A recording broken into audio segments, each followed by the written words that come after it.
ఇంట్లో గ్రైండర్ పోయిందండి. మంచి ఫారెన్ బ్రాండ్ కలిగి ఉన్న గ్రైండర్ కొనండి.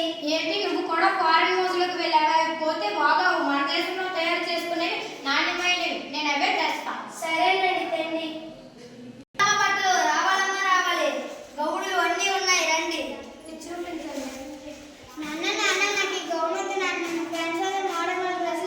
నాకు అవే కావాలి నాన్న. అవేవి వద్దు తల్లి.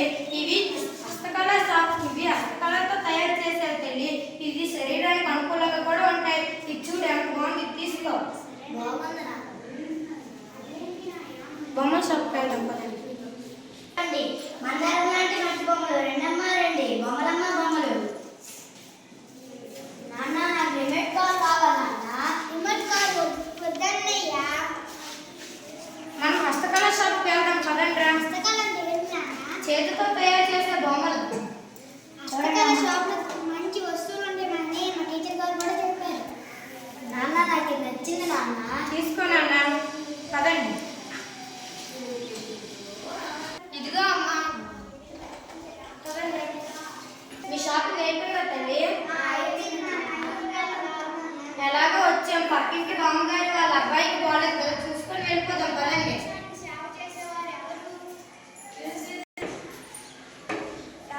డాక్టర్ గారు నా బిడ్డను ప్రాణం పోసి డాక్టర్లు ఇక్కడ లేరా? విదేశీ నుంచి ప్రాణం పోయాలా? అంత డబ్బు నేను ఎక్కడ తెచ్చేది?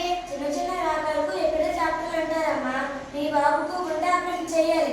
ఏ విదేశీ నుంచి డాక్టర్ రావాల్సిందే. అదేంటి నాయన ఇంతమంది డాక్టర్లు ఏటిపోయినారు? అందరూ అబ్రాడ్ వెళ్ళిపోయారమ్మా. అబ్రాడ్ మన దేశం ఏమైనా గొడ్డుపోయిందా? అక్కడ నుంచి మన దేశానికి ఎవరు సేవ చేస్తారు నాయన? ఇదిగోండి బామ్మగారు. ఫారెన్ నుంచి డాక్టర్లు రావాలి.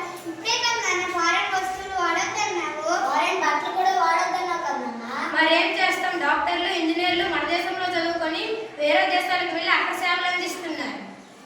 మేము పెద్దయ్యాక ఆ పని చేయం నాన్న.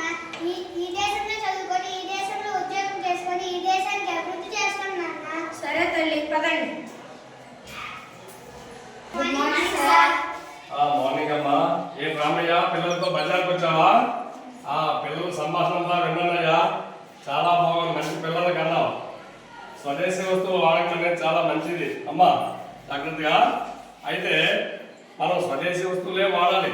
మన ఆటగాళ్ళు చెస్ క్రికెట్లో విజయం సాధిస్తే మనమే విజయం సాధించినట్టు ఫీల్ అవుతాం. కానీ మనం స్వదేశీ వస్తువులు మాత్రం వాడడం విదేశీ వస్తువులే వాడుతున్నాం. మన ప్రధానమంత్రి గారు వాకల్ ఫర్ లోకల్ అంటున్నారు. స్వదేశీ వస్తువులనే వాడమంటున్నారు. తర్వాత మన భారతదేశం వేద భూమి, కర్మభూమి. వేదాలు, వేదాంగాలు, యోగా ఇవన్నీ మన భారతదేశం ప్రపంచానికి అందించినటువంటి కానుకలు. ఇప్పుడు ఈ వేదాల గురించి ఇతర దేశాల వాళ్ళు డిస్కస్ చేసుకుంటుంటే మనం మాత్రం మర్చిపోతున్నామమ్మా. కాబట్టి వేదాలు ఇప్పుడు మనకు భగవద్గీత ఉందంటే ఈ భగవద్గీతలో చాలా సారం ఉంది. ప్రపంచంలో అన్ని సమస్యలకి మన భగవద్గీతే సమాధానం చెప్తుందమ్మా ఇప్పుడు. అందువల్ల మనం మన మూలాలు మర్చిపోకూడదు. మన భారతదేశంలో ఉండే వస్తువులే వాడాలి. ఇక్కడ వారినే మనం ప్రోత్సహించాలి. వాకల్ ఫర్ లోకల్ అని మన భారతదేశం ప్రధానమంత్రి అన్నట్టు మనం వీటిని గమనించి స్వదేశీ వస్తువులే వాడాలి. ఓకే అమ్మా.